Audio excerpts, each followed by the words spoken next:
Percentage के second part में। तो लास्ट टाइम हमने परसेंटेज के अंदर क्या क्या पढ़ा था? हमने पढ़ा था न्यूमरेटर डिनोमिनेटर के अंदर सक्सेसिव इंक्रीज और डिक्रीज वाला टॉपिक पढ़े थे, है ना। 2 टाइप हम पढ़ चुके थे। मैंने सिखाया था 50 का 40% कैसे करते डायरेक्ट, ठीक है। चलिए अब मैं आपके पास आता हूँ टाइप नंबर 3 पे। देखो टाइप नंबर 3 क्या कहता है। टाइप नंबर 3 के अंदर इस टाइप के प्रश्न आते हैं कि जैसे अपन चले गए एक बाजार में, ठीक है। बाजार में गए, एक फैमिली है नॉर्मल मिडिल क्लास की, ठीक है। हम गए बाजार शक्कर लेने के लिए, क्या शुगर, शक्कर लेने के लिए हम बाजार गए। हमें पता चला कि शक्कर का मूल्य बढ़ चुका है। शक्कर का मूल्य इतना प्रतिशत, कुछ भी एग्जांपल ले लेते हैं, 20% जैसे बढ़ गया।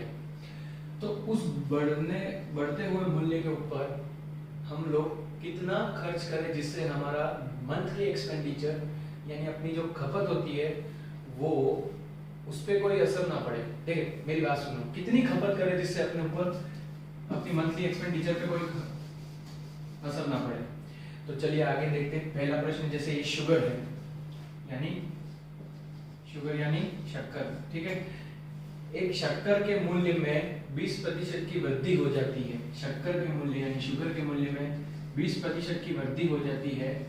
20% की वृद्धि होने के बाद एक परिवार को अपना पालन पोषण करना है महीने भर, तो उस चीज के लिए उन्हें अब कितनी खपत करनी होगी जिससे उनके मासिक शुल्क पर कोई असर ना पड़े। मतलब ऐसा कहना चाह रहा है कि 20% वृद्धि हो गई। अब देखो 20% वृद्धि हो गई, 20% वृद्धि मतलब क्या होता है, मैंने समझाया था कल। 20% वृद्धि यानी क्या होता है बताओ, कमेंट कर देना। चलिए 20% वृद्धि में क्या होता है, 1/5 अपन करेंगे, वृद्धि में अपन +1 करते हैं। +1 क्या, जो ऊपर है उसी को प्लस करते हैं, तो 6/5। तो चलो इस बात को कि मैंने बोला कि शुगर की प्राइस 5 से 6 होगी, ठीक है। तो खपत हमेशा ध्यान रखना, मूल्य अगर बढ़ गया है खपत उसका उल्टा है। अरे भाई अगर कोई चीज महंगी हो गई है तो अपन उस चीज को कम खरीदेंगे। जैसे शक्कर आप 2 किलो लेने गए, आपको पता चला शक्कर महंगी है, 50 रुपए किलो है, तो आपने सोचा कि चलो 1 किलो ही ले लेता हूँ, अगली बार जब सस्ती होगी फिर ले लेंगे। तो खपत क्या हुई, कम हुई। तो उस चीज की खपत कम हुई, तो पहले तो उस चीज की खपत हम 6 सोचे गए, मतलब ज्यादा लेने गए, लेकिन फिर वो कम हो गई जो पुराना मूल्य के हिसाब से। इसी का उल्टा देखो, खपत जो होती है यानी देखो जो खपत होती है ना, खपत होती है वो उसी का उल्टा हो जाएगा, ठीक है। तो उल्टा होने के बाद में कोई गुणा नहीं करना है, पूरी बात देखो क्या करना है। इन दोनों के बीच का अंतर कितना है, 1, ठीक है। इन दोनों के बीच का अंतर 1 है, तो 1/6 गुणे में देखो इस तरह आ गया ना, ये वाली चीज को मैं नीचे ले, इन दोनों के बीच का अंतर ले लिया और ये खपत को ले लिया, परसेंटेज निकाल दिया। कितना आएगा परसेंटेज बताओ, 16 से 2/3 सॉल्व करेंगे तो देखिए इसका उत्तर ये आया। कैसे आया ये उत्तर बताओ। तो ऐसे आया सर कि हम शुगर की प्राइस दुकानदार ने 20% बढ़ा दी, तो हमने उस चीज की खपत यानी उस चीज को अपन ने कम ले लिया। जैसे जितना आप लेना चाहते थे उतना नहीं ले पाए, तो खपत होने की वजह से उसकी प्राइस में वृद्धि 16 से 2/3% खपत करनी पड़ेगी। परिवार को पूछा प्रश्न के अंदर कि कितनी प्रतिशत खपत करनी पड़ेगी जिस वजह से उसे अपने मासिक शुल्क पर कोई असर ना पड़े। तो इसका सीधा सा उत्तर है 16 से 2/3%, है ना। तो चलो अगले प्रश्न पर आते हैं। अभी अपन चलते हैं, गेहूं लेने चले जाते हैं, चलो गेहूं लेने चले जाते हैं, ठीक है। अगले प्रश्न पे चलेंगे, सेम प्रश्न है।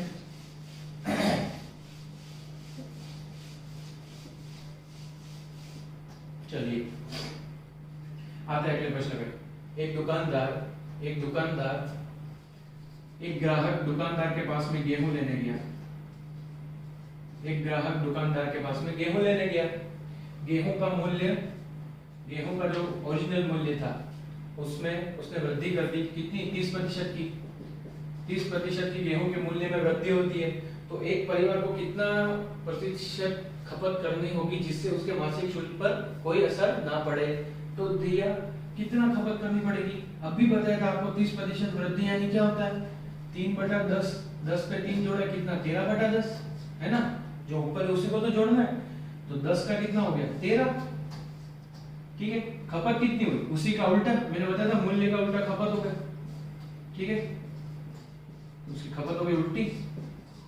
ठीक है, अब क्या करना है, इन दोनों के बीच का अंतर कितना है 3/13 गुणे 200। देखो कुछ ना कुछ आएगा पॉइंट में आंसर, 300/13 प्रतिशत। इसको सॉल्व करेंगे पॉइंट में भी आ जाएगा। ठीक है, तो आपको समझ में पड़ी इस टाइप के अंदर क्या हो रहा है। ऐसा कहना चाह रहा है वो किसी प्राइस की, अगर कोई चीज की अगर कोई प्राइस बढ़ जाती है तो अपन उसको कैसे मेंटेन करें जिससे अपने मासिक शुल्क में बचत भी हो जाए और अपन उस चीज को अपने वो माथे भी नहीं पड़े, सिंपल लैंग्वेज में। ठीक है, तो अगली टाइप में जाते हैं। ये तो हो गया सिंपल। नेक्स्ट टाइप आ जाओ, टाइप नंबर 4 डाल दो। चलिए टाइप नंबर 4 डालेंगे, आसान है, थोड़ा सा टिक लगेंगे उसके अंदर भी। चलिए तो difference between 67% and 42%, the difference between 62% and 42% will be equal to 46,426. Then what is the percent of that number? मतलब ये क्या कहना चाह रहा है, ये ऐसा कहना चाह रहा है हिंदी में कि 67% का और 42% का अंतर जो है वो 426 है, तो उसी का 100% क्या होगा, मतलब इन दोनों के बीच का जो अंतर आएगा प्रतिशत में वो इसके बराबर है। क्वेश्चन ऐसा कहना चाह रहा है कि इन दोनों के बीच का जो अंतर आएगा वो इसके बराबर है। तो अगर जो प्रतिशत इसके बराबर होगा तो ओरिजिनल मूल्य, हमेशा याद रखना परसेंटेज के अंदर ओरिजिनल मूल्य हमेशा 100% ही होता है। अगर इसके ऊपर कोई चीज आप बढ़ा रहे हो तो वो वृद्धि कर रहे हो, अगर आप कोई चीज घटा रहे हो तो आप कमी कर रहे हो, लेकिन ओरिजिनल मूल्य हमेशा 100% होगा। कुल मिला के बात यह है कि अगर मैं ऐसा बोल दूं कि 4 चीजें 75% के बराबर है तो 100% के बराबर क्या होगा, तो वो 4 से ज्यादा ही होगी चीज। ठीक है, मेरा ऐसा कहना चाहता था। ठीक है, चलिए अब हम आगे आ जाते हैं। तो अपन इस दोनों के बीच का अंतर कितना होगा 25, 42, 52, 62 और 5। ठीक है, 25%। तो इन दोनों के बीच का अंतर क्या आ गया, मेरी बात सुनो, इन दोनों के बीच का अंतर क्या आ गया 25%। ठीक है, तो ये 25% जो है वो 426 के बराबर है। देखो ये क्वेश्चन में लिख दे रखा है, जो इसका अंतर रहेगा वो इसके बराबर होगा। तो 25% अगर 426 के बराबर है तो 100% कितना होगा, यही पूछ रहा है। तो अगर 25% है तो 100% कितना होगा, तो ये 25 को इसके नीचे ले जाओ, 426/25 इंटू 100, ये 25 से 4 बार कट जाएगा, 426 इंटू 4 करो,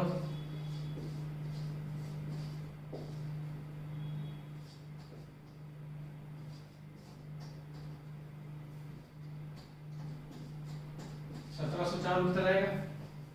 हाँ क्या नहीं आएगा, बताओ 1704 उत्तर आएगा। देखो 6 4 जा 24 का 4 हासिल लगी 2, 4 2 जा 8 9 10 0 हासिल लगी 4 4 जा 16 और 1 17, इसलिए अपना उत्तर क्या आया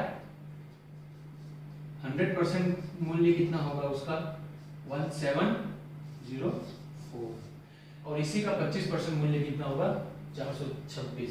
तो ये अपना प्रश्न पूछा। प्रश्न में उसने ये लिखा है कि 67% और 42% के बीच का अंतर है वो 426 के बराबर है, तो उस नंबर का 100% कितना होगा। अरे भाई अगर कोई 25% है उसका 100% कैसे होगा, बटे में 25 करके इसको 100 से गुणा कर दो, जो यहाँ है उसको मल्टीप्लाई में ले जाओ और जो यहाँ है उसको भाग दे दो। ठीक है, बहुत आसान था। आते हैं नेक्स्ट क्वेश्चन पे, आप समझ जाओगे नेक्स्ट क्वेश्चन कैसे हो, बिल्कुल आसान है, कुछ करना ही नहीं है। चलिए नेक्स्ट क्वेश्चन पे आते हैं। ठीक है, आइए अब आ जाते हैं अपन वापिस से, मैं उसी चीज को बोल देता हूं कि अगर 53% और 48% के बीच का अंतर 420 है, सुनना मेरी बात, 53% और 48% के बीच का अंतर 420 है, ये मैंने क्वेश्चन में ऐसा आएगा। ठीक है, तो इसको अपन वैसे क्रैक करेंगे। 48 क्या 49 50 51 52 53 कितना हुआ 5% कितना बराबर है 420 के।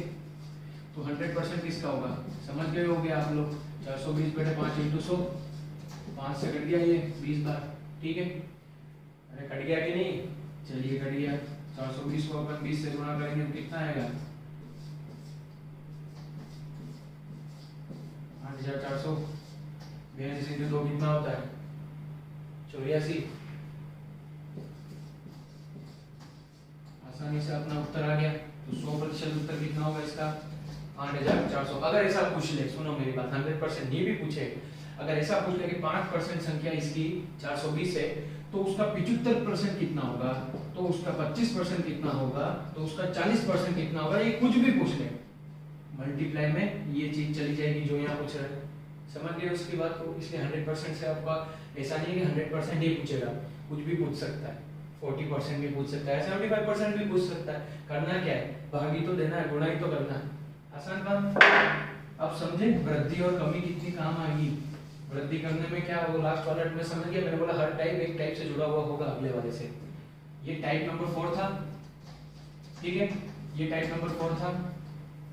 आ जाते हैं अपन नेक्स्ट टाइप पे, टाइप नंबर 5 पे आ जाते हैं। 2 प्रश्न इसके हो गए, सभी प्रश्न सेम होंगे, भाग देना है और गुणा करना है, बस और कुछ नहीं था इस टाइप के अंदर। तो अगले टाइप पे आ जाते हैं, टाइप नंबर 5 पर 4 हो चुके हैं, 5वां टाइप। तो 5वां टाइप क्या कहता है कि भैया 70% एक नंबर, 70% एक अंक, कुछ भी लिख देते हैं, 70% of a number is equal to 3/5 of another number, 3/5 of another number. चलो लिख देते हैं पूरा ही यार, ठीक है। तो मेरा ऐसा कहना था, सुनो मेरी बात, 70% ऑफ अ नंबर, तो लेट बोथ द नंबर, चलो पूरा पहले प्रश्न लिख देते हैं। 70% of a number is equal to 3/5 of next number, another number, then आगे लिखना, then the ratio of that numbers are, मतलब उन दोनों के बीच के नंबर का अनुपात कितना होगा, अनुपात यानी रेशियो, A:B मान लेते हैं अपन, क्या पहला नंबर अपन A मान लेते हैं, दूसरा नंबर अपन B मान लेते हैं, आप चाहे तो XY मानो, AB मानो, CD मानो, PQ मानो, कुछ भी मानो, ठीक है। तो 70% ऑफ अ नंबर यानी A, 70% of a number, A का 70% बराबर है 3/5 B के। क्या करना है, अब क्रॉस मल्टीप्लाई तो करना है। ये हो गया 35 है, ये हो गया 30 B, है ना। 10 का 30 से क्या, 3 से क्या तो 30, और 7 5 35, काट दो इसको, 5 से 35 और 5 6 30। तो A की वैल्यू कितनी है 6 और B की वैल्यू कितनी है 7, गॉट इट। तो A की वैल्यू क्या है ये बताओ, ये चीज मैंने आपको बताई थी, उल्टा यू घुमाना है लास्ट टाइम। A की वैल्यू कितनी आई 6, B की वैल्यू कितनी आई 7, तो अपना इसका A और B का अनुपात कितना होगा 6:7। ऑप्शन में दे देगा आपको 6:7, 7:6, 7:2, 6:2। क्या करोगे, 6:7 पे टिक लगा के आना, 7:6 पर टिक मत लगा के आना। A:B का पूछा है, B:A नहीं पूछा है, ठीक है। चलिए आगे, ये क्वेश्चन अगर आपको नहीं समझ में आया तो आप कमेंट कर दीजिएगा, बिल्कुल इस पर एक और बनाएंगे वीडियो। नेक्स्ट क्वेश्चन लिखेंगे इसी के अंदर, अनुपात वाला ही, सेम लैंग्वेज है, कुछ नहीं है, आंकड़े बदल देंगे अपन। आप लोगों को भी सॉल्व करना है और कमेंट में लिखना है उसका उत्तर क्या है। चलिए बोलिए, ठीक है मैम, सॉरी चलिए लिखते हैं 28% of a number, 28% of a number is equal to 4/5 of another number, ठीक है। हिंदी में लिखेंगे 28% एक नंबर 4/5 दूसरे नंबर के 4/5 के बराबर है, तो उन दोनों के बीच का अनुपात ज्ञात कीजिए। Then find the ratio of between those two numbers, ठीक है। तो बहुत आसान है, जो चीज मैंने आपको पहले समझाई थी वही आपको करनी है, बहुत आसान है। 4/5 B मैंने, चलो इसको काट दो,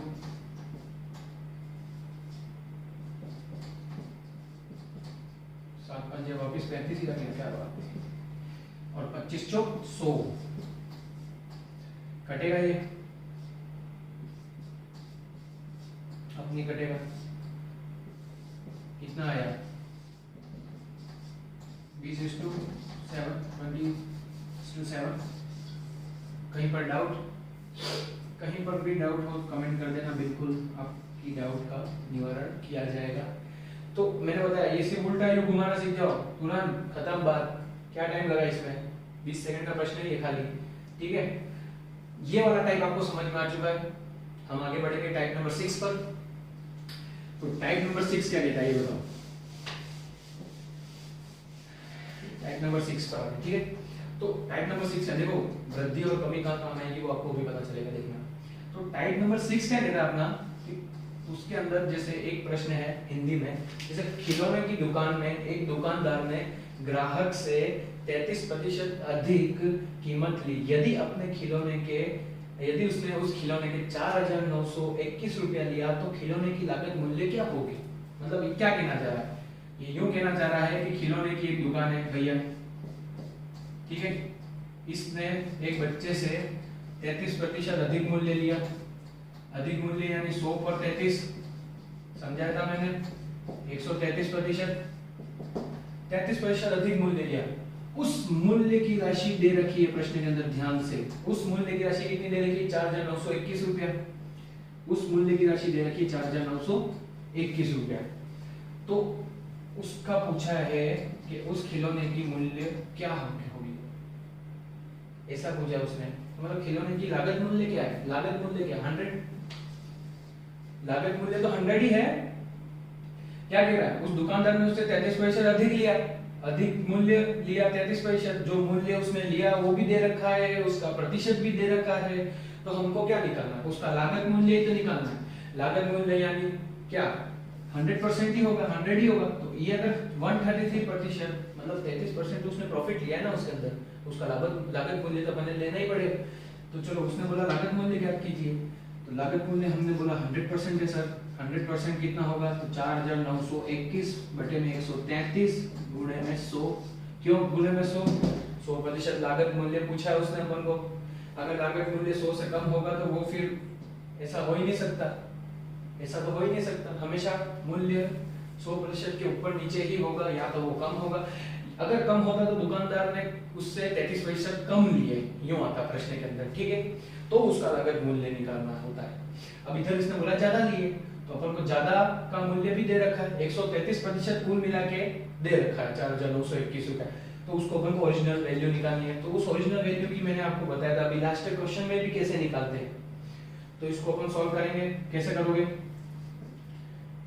337, ठीक है, 3,700 इसका उत्तर आएगा। चलो बराबर है, तो 3,700 इसका लागत मूल्य है, और उसने उससे कितने लिए 4,921। बड़ा धोखेबाज था सारा दुकानदार। चलिए आगे, तो ये अपनी होती है टाइप नंबर 6 की शुरुआत। तो ऐसा ही ऐसा उतार लीजिए आप इसको। एक और मैं प्रश्न करवाऊंगा, सेम लैंग्वेज चेंज हो नहीं होगी, बिल्कुल अंदर से आंकड़े ही चेंज होंगे, पर आपको समझना है कि कैसे किया। इसका फॉर्मेट यही होगा, जल्दी करने का तरीका, ठीक है। चलेंगे आगे अगले प्रश्न पे। हाँ तो चलो, वो ऐसा कहना चाह रहा था। अगले प्रश्न पे चलते हैं, क्वेश्चन नंबर 2 इस टाइप का। तो इस टाइप के अंदर अगले प्रश्न में चलते हैं। जैसे राहुल एक दुकानदार के पास में शक्कर लेने गया, चलो शक्कर को भूल जाओ, बहुत मीठा हो गया, शुगर हो जाएगा सारा। आ जाते हैं अपन उस पे राजमा के ऊपर, सबको पसंद है राजमा। चलिए, राहुल एक दुकान में राजमा लेने गया, दुकानदार ने उससे 20% मूल्य अधिक लिया, और उसने दुकानदार ने राहुल से 5,000 रुपये लिए। तो उस राजमा का लागत मूल्य ज्ञात कीजिए। क्या कहना चाह रहा है, वो यूं कहना चाह रहा है कि उसने 20% मूल्य अधिक लिया। कितना लिया, 5,000 रुपया लिया। 20% अधिक मूल्य यानी 120, मूल्य कितना दे रखा है 5,000।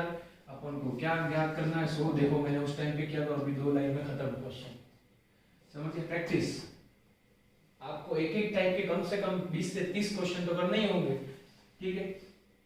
ठीक है, तो 100% आएगा। तो इसका 100% कैसे निकालें, बहुत आसान है, 5000/120 × 100 काट दो, ठीक है।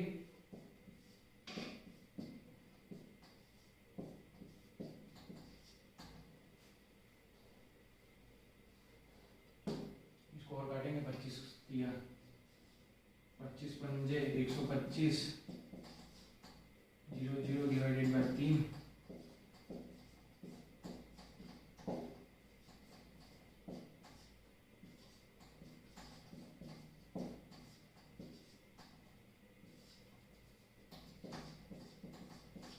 ये होगा 441 और 166.66, 4166.66, ये इसका उत्तर आ गया, ठीक है। तो कुछ नहीं था इसमें, ठीक है, बिल्कुल कुछ नहीं था। अरे डिवाइड तो करने आता है ना भैया, पॉइंट वाला, तो वैसे ही करना था इसके अंदर। कैसे किया इसने, तो ऐसे किया इसने कि इसने बोला था भैया कि उसने उससे 20% अधिक लिया, अधिक मूल्य दे रखा है। अधिक मूल्य देने के बाद में उसने बोला उसकी लागत मूल्य निकालनी है। लागत मूल्य मैंने बोला था हमेशा 100% ही रहेगी, ठीक है। चलिए आपको समझ में आ गया। नेक्स्ट टाइप पे चलेंगे हम लोग, टाइप नंबर 7 आ जाइए, टाइप नंबर 7। तो टाइप नंबर 7 क्या कहता है, जनसंख्या से रिलेटेड प्रश्न होंगे ये। टाइप नंबर 7 बड़े इंपॉर्टेंट प्रश्न है, हर जगह आते हैं। तो इसके अंदर क्या पूछा है उसने कि इन 2007 a village have 1,80,000 people, in 2012 it will increase to 21 lakh, then find the ratio of, then find how much percent increase। तो इसने क्या बोला, देखो ये यूं कह रहा है कि 2007 के अंदर उस गांव की जनसंख्या कितनी थी, 1,80,000, ठीक है। 2007 में उस गांव की जनसंख्या कितनी थी, 1,80,000। वो कह रहा है कि 2012 के अंदर 5 साल के बाद उस गांव की जनसंख्या कितनी हो गई, 2,10,000, 21 नहीं 2,10,000, ठीक है, 2,10,000 हो गई। तो ये क्या कहना चाह रहा है, मतलब 5 साल के अंदर उसकी जनसंख्या इतनी बढ़ी, कितनी बड़ी, इस पर बड़ी, किस पर बड़ी, 1,80,000 पे बढ़ा, तो कितना बढ़ा। तो अब इसको अगर अपन ऐसे भी कर दें सॉल्व, देखो 1,80,000 और इधर लिखेंगे अपन 2,10,000, ठीक है। काट दो भैया, 4 0 4 0, ये 18, ये कितना हुआ 21, 3 की डबल में आ जाएगा, 3 6 18, 3 7 21, 6 और 7 के बीच का अंतर कितना है, इन दोनों के बीच का अंतर कितना है, 1 बराबर। देखो कैसे कर रहा हूँ मैं समझाऊंगा आपको इसको, एक बार अपन इसको सॉल्व करते हैं। 6 और 7 के बीच का अंतर कितना है, 1। किस पे बढ़ा था, किस पे बढ़ रहा था, मैंने बोला किस पे बढ़ा था, किस पे बढ़ा है, कितना बड़ा है। जैसे 6, इसको अपन ने 6 में किया, ठीक है, कितना बड़ा है, तो सर 1 बड़ा है। कैसे पता चली, डिफरेंस करने के बाद में, बात एक ही है। आप इन दोनों को डायरेक्ट लिख देते तो 18 19 20 21 3 लाख बटा ये कर देते तो भी सेम ही आता, 3 से तो कट ही जाता, 1/6 ही आना था, 3 आता ऊपर और नीचे 18 आता, तो 1/6 ही आता ना। तो डायरेक्ट ही अपन ने यही कर दिया सॉल्व, ज्यादा उधर कॉम्प्लिकेशन डालने की जरूरत ही नहीं है। तो ये 1 का डिफरेंस है, चलो यही कर लेते हैं। 1 बटा किस पे बढ़ा था, 6 पे, कितना 1 बड़ा, इस हिसाब से फ्रैक्शन से अपन सोल्व करेंगे, बताया था मैंने। परसेंटेज निकालने के लिए क्या है, बस 100/6 कितना होता है बता दो परसेंटेज में, 16 से 2/3 कर देते हैं सोल्व।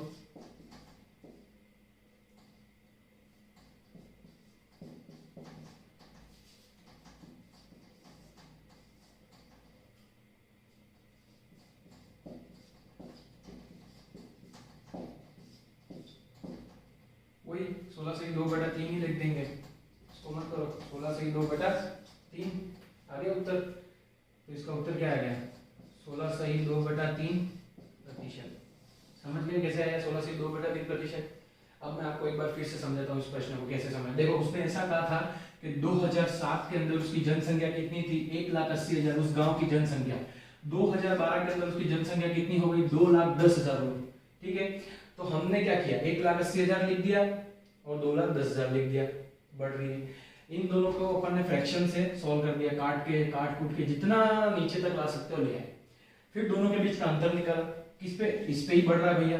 अरे ज्यादा पे तो बढ़ेगा नहीं, कम पे ही बढ़ेगा हमेशा, तो कम पर बढ़ रहा है तो 6 पर बढ़ा, तो 1/6 इंटू और प्रतिशत कितना बढ़ा, 1 बढ़ा।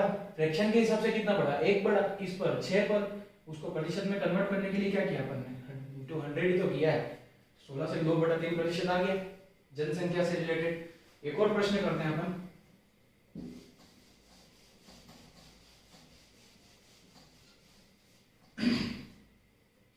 इसी के साथ इसी का एक और प्रश्न करेंगे।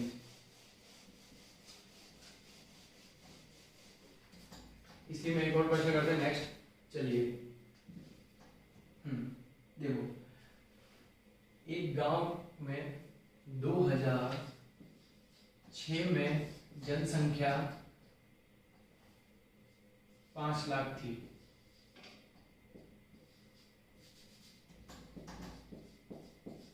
ठीक है, एक गांव में 2006 में जनसंख्या कितनी थी, 5 लाख। 4 वर्ष बाद 2010 में, 4 वर्ष बाद 2010 में उस गांव की जनसंख्या कितनी हो गई, कितनी हो गई, 10 लाख। उस गांव की जनसंख्या कितनी हो गई, 10 लाख। 10 लाख हो गई। क्या पूछ रहा है, कितने प्रतिशत जनसंख्या बढ़ी। अरे ये तो बहुत आसान प्रश्न है, फटाफट कमेंट कर दो इसको। तो कैसे, देखो, अरे यार ये तो बहुत आसान प्रश्न है। 5 6 5 6 5 एकम 5 5 दूनी, अरे ये तो 50% आ गया। कैसे 50% आया, 1/2 इंटू 100। कैसे, खबर पड़ी कि नहीं पड़ी। चलिए फिर से एक बार आपको बता देते हैं इसको सॉल्व करके। चलिए, तो मैंने क्या बोला था, उसने सबसे पहले क्या लिखा, 1 2 3 4 5, 5 लाख। 1 2 3 4 5 6 10 लाख। ठीक है, तो कितने, 1 2 3 4 5 काट दो जैसे, ये कितना बचा, 10। ये 5 एकम 5 5 दूनी 10, 1/1 into 100। Sorry, it is my mistake, ये हो गया 100% वृद्धि। ठीक है, तो क्या आपको ये चीज समझ में आई, क्या आपको ये चीज समझ में आई। हमने क्या किया था, फ्रैक्शन के अंदर जो कम होता है, कितने पर वृद्धि होती है, उसी पर वृद्धि होगी। ठीक है, और वृद्धि होने के बाद में आपको पता चलेगा कि सॉल्यूशन कहाँ पर है। ठीक है, कैसे निकालना है, अंदर से ही खोल देंगे डायरेक्ट, कोई आसान है इसमें तो कुछ है ही नहीं, टेंशन वाली बात। चलो, जनसंख्या के बाद अपन चलते हैं टाइप नंबर 8, आखिरी टाइप। नहीं आखिरी तो नहीं है, बहुत सारे हैं अभी तो। चलिए, चलो इसको अगली वीडियो में कवर करेंगे अपन, टाइप नंबर 8 को। जय हिंद, धन्यवाद। मिलते हैं अपन आपसे अगली वीडियो में। लाइक कर दीजिएगा, शेयर कर दीजिएगा, सब्सक्राइब भी कर दीजिएगा। अगर अच्छा लगे तो, और कुछ भी मिस्टेक हो तो कमेंट करके बताइएगा। बिल्कुल, धन्यवाद, जय हिंद।